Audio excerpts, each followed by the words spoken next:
Bismillahirrahmanirrahim. Assalamualaikum warahmatullahi wabarakatuh. Halo teman-teman semua. Kali ini kita akan membahas tentang mata kuliah akuntansi keuangan menengah 1 terkait dengan materi tentang piutang wesel berbunga. Teman-teman, piutang wesel berbunga ini akan sedikit memiliki perbedaan dengan piutang wesel yang tidak berbunga seperti yang sudah kita bahas sebelumnya. Apa saja perbedaannya? Mari kita lihat. Di dalam perhitungan piutang wesel berbunga, teman-teman, yang menjadi faktor utama yang membedakan antara piutang wesel berbunga dengan yang tidak berbunga adalah ketika kita mendiskontokan wesel, maka akan kita catat sebesar nilai jatuh tempo weselnya.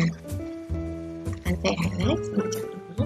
Jadi nilai jatuh tempo weselnya ini adalah hal yang membedakan ketika kita akan menghitung pendiskontoan atas weselnya.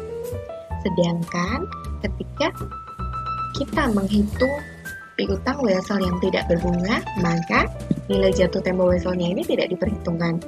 Karena tidak ada bunga, sehingga hanya diperhitungkan atas nilai nominal. Sedangkan ketika kita menghitung pendiskontoan wesel untuk piutang wesel yang berbunga, maka nilai jatuh tempo weselnya kita hitung dari mana nilai jatuh temponya, yakni dari nilai nominal ditambah dengan bunga. Kemudian ini adalah nilai jatuh tempo wesel.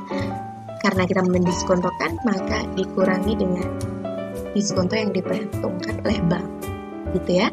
Diskonto ini menjadi biaya bagi kita, biaya bunga bagi kita, sehingga nanti sifatnya akan mengurangi dari nilai pendiskontoan tersebut. Baik, yang pertama kali yang perlu kita pahami dan perlu kita lakukan ketika akan melakukan perhitungan atas diskonto, yakni kita harus menghitung hari diskonto. Nah, hari diskonto itu apa? Hari diskonto itu adalah hari di mana kita mulai dari tanggal transaksi pendiskontoan menghitungnya sampai dengan tanggal jatuh tempo weselnya. Kemudian, besarnya persentase diskonto ini biasanya adalah sudah disepakati bersama antara pihak yang mendiskonto dengan pihak pendiskontonya. Biasanya, persentase diskonto ini jauh lebih rendah dari besarnya bunga wesel. Kemudian, ada lagi hal yang membedakan adalah nilai yang digunakan untuk menghitung besarnya diskonto. Untuk wesel berbunga ini, terlebih dahulu kita hitung nilai jatuh tempo, yaitu nilai nominal ditambah dengan kita sudah jelaskan tadi di awal, teman-teman. Kemudian, bunga ini kita hitung seperti saat kita melakukan perjanjian di dalam weselnya, yaitu sebesar persentase bunga wesel di dalam periode jatuh tempo weselnya. Ini diperoleh dari mana, teman-teman? 36 hari ini diperoleh, yakni ketika tanggal 30 Maret itu Tuan Rido mulai mendiskontokannya ke Bank X. Sedangkan tanggal jatuh tempo weselnya adalah 5 Mei 2014. Ketika kita hitung 30 Maret itu di bulan Maret dia usianya 31 hari. Maka kita hitung mulai dari tanggal setelah terjadinya transaksi. Tanggal 30 Maret itu adalah tanggal diskonto, maka setelahnya adalah tanggal 31. Maka di bulan Maret hanya hari diskontonya berumur 1 hari. Kemudian di bulan April, bulan berikutnya, itu usianya adalah 30 hari. Maka 1 hari ditambah dengan 30 hari, ketemunya adalah 1 ditambah dengan 30. Ketemunya adalah 31 hari. Sedangkan jatuh temponya di bulan Mei adalah tanggal 5. Tanggal 5 ini nanti pada tanggal terakhir, tanggal jatuh tempo ini juga dihitung. Jadi kita menghitungnya mulai dari tanggal 1 sampai dengan tanggal 5. 1, 2, 3, 4, 5, sehingga kita tambahkan dengan 5 hari. Maka total hari diskonto kita ke bank adalah sebesar 36 hari. Diskontokan ini adalah sebesar 20.196.000. Jadi ingat, ini yang kita catat kasnya dari Tuan Rido ini bertambah sejumlah 20.196.000.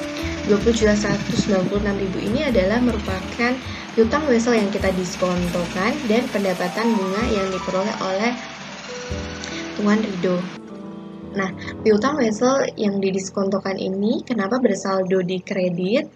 Dikarenakan piutang wesel didiskontokan ini merupakan rekening utang, teman-teman. Karena sudah kita serahkan sebagai jaminan atau agunan kepada bank. Maka piutang wesel didiskontokan ini adalah jenis utang. Saldo normal utang ada di kredit, maka ketika utang kita ke bank bertambah, kita tambahkan di kredit 20 juta. Dan pendapatan bunga yang kita peroleh akibat adanya pendiskontoan ini adalah hanya sebesar 196.000. Kenapa hanya 196.000? Karena ada pendiskontoan yang kita bayarkan ke bank atau biaya bunga yang harus kita serahkan ke bank, sehingga pendapatan bunga yang kita terima memang tidak utuh. Kemudian pada tanggal 5 Mei 2014, ini asumsinya ketika PT Bayu Aji itu melunasi kepada Tuan Rido, dan Tuan Rido nanti yang akan melunasi ke bank, maka Tuan Rido akan mencatat sebagai berikut. Yang awalnya piutang wesel didiskontokan, utangnya bertambah di kredit, ketika sudah dibayarkan ke bank, maka utangnya didebetkan ya, artinya adalah utangnya sudah berkurang, lunas begitu ya. Kemudian pada sisi kreditnya adalah piutang wesel, karena di awal Tuan Rido sudah mencatat piutang weselnya bertambah, sehingga ketika piutang wesel yang didiskontokan ini sudah dilunasi, piutang weselnya sudah selesai. Jadi harus dikurangkan gitu ya dari aset kita. Misalkan teman-teman, di lapangan Tuan Bayu ternyata faktanya tidak bisa melunasi, tidak dapat melunasi. Kemudian, bank akan mengklaim pada Tuan Rido yang disertai dengan biaya penagihan, yakni sebesar Rp50.000. Sedangkan Tuan Bayu ternyata baru bisa melunasi pada tanggal 5 Juni. Dengan demikian, maka kita harus melakukan penjurnalan atas ketiga pihak tersebut. Jurnal yang pertama adalah di dalam bukunya Tuan Bayu, kemudian pada bukunya Tuan Rido, dan pada Bank X. Transaksi yang pertama yaitu transaksi ketika Tuan Bayu menyerahkan weselnya kepada Tuan Rido. Tadi sudah kita catat bahwasanya Tuan Rido ini adalah penjual dan Tuan Bayu ini adalah pembeli, sehingga ketika menyerahkan wesel untuk transaksi pembelian, maka transaksi pembelian Tuan Bayu bertambah di debit, dan utang weselnya wesel ya, karena utangnya adalah bukan utang dagang tetapi diserahkan dengan wesel, maka utangnya adalah jenis utang wesel, bertambah di kredit sekitar Rp20 juta.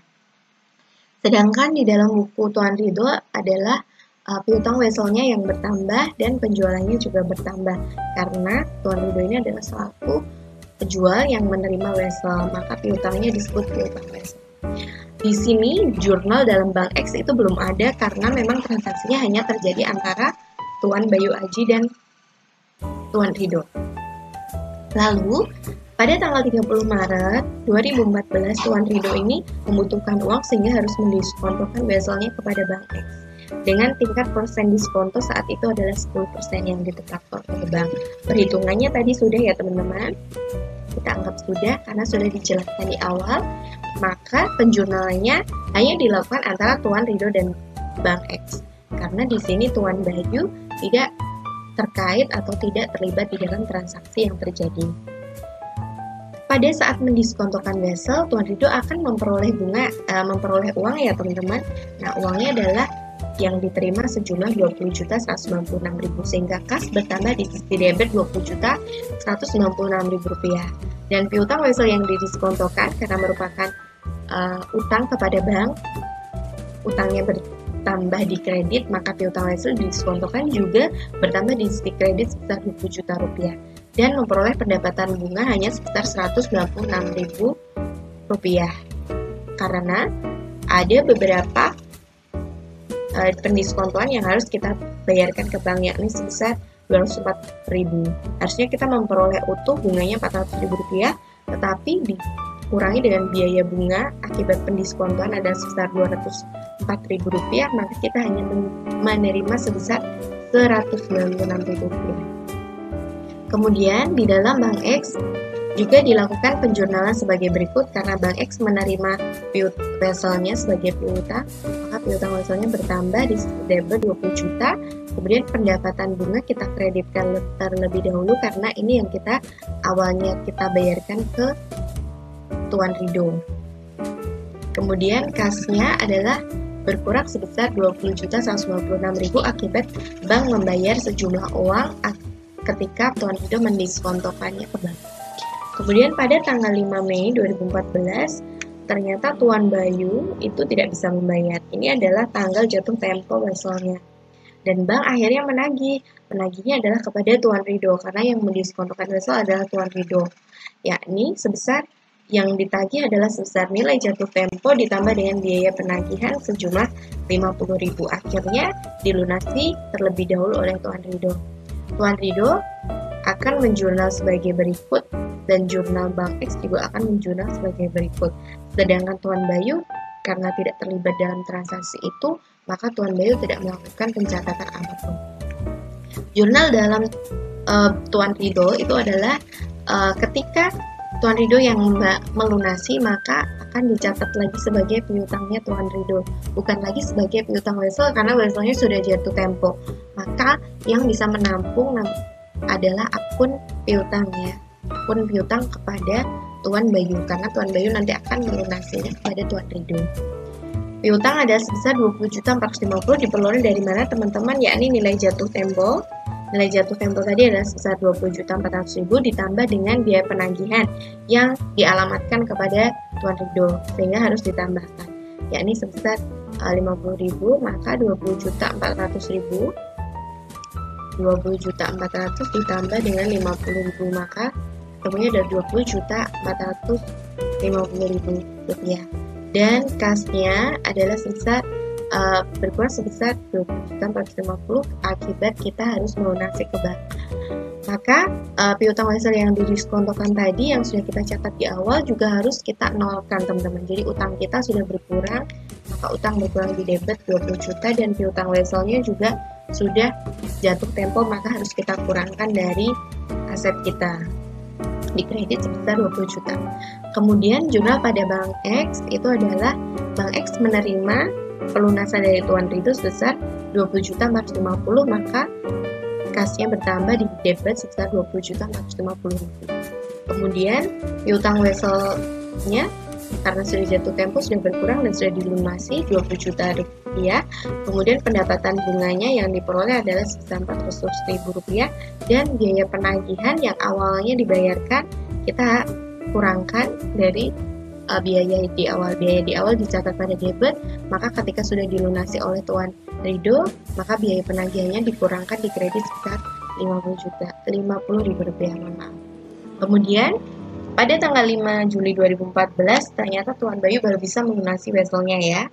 Maka kita perhitungkan nilai jatuh tempo weselnya ditambah dengan denda yang kita alamatkan kepada Tuan Bayu akibat terlambat membayar selama 2 bulan. 2 bulan diperoleh dari mana? 5 Mei sampai dengan 5 Juli. Maka Tuan Bayu ini adalah terlambat selama 2 bulan. Kita perhitungkan dendanya adalah selama 2 bulan. Menghitungnya adalah sebagai berikut. Nilai nominal wesel 20 juta rupiah dikalikan dengan persentase bunganya dikalikan dengan berapa bulan dia terlambat membayar, yakni 2/12. Ketemunya dalam 400.000 dan biaya penagihan yang harus kita alamatkan kepada Tuan Bayu ya, karena awalnya sudah dibayar terlebih dahulu oleh Tuan Rido sebesar 40.000. Sehingga nilai jatuh tempo tambah denda tambah biaya penagihan jumlah total yang harus dibayarkan Tuan Bayu kepada Tuan Rido adalah sebesar 20.850.000 rupiah. Maka di dalam transaksi tanggal 5 Juli 2014 ini, Bank X sudah tidak melakukan pencatatan apapun karena sudah selesai transaksinya antara bank dengan Tuan Rido. Maka yang perlu mencatat hanya Tuan Bayu dan Tuan Rido. Tuan Bayu akan mencatat dengan mendebetkan utang wesel karena utang weselnya sudah berkurang, sudah dilunasi sebesar nilai nominalnya 20 juta rupiah. Dan biaya bunga yang total yang dibayarkan oleh Tuan Bayu kepada Tuan Rido adalah sebesar 800.000. Ini tadi diperoleh dari bunga awal Rp400.000 dan denda sebesar Rp400.000. Maka biaya bunga totalnya yang dibayar Rp800.000. Dan juga macam biaya ini adalah untuk mencatat biaya penagihan yang dilunasi oleh Tuan Bayu. Dan kasnya berkurang karena membayar kepada Tuan Rido sejumlah Rp20.850.000 di kredit. Kemudian yang terakhir adalah jurnal pada bukunya Tuan Rido.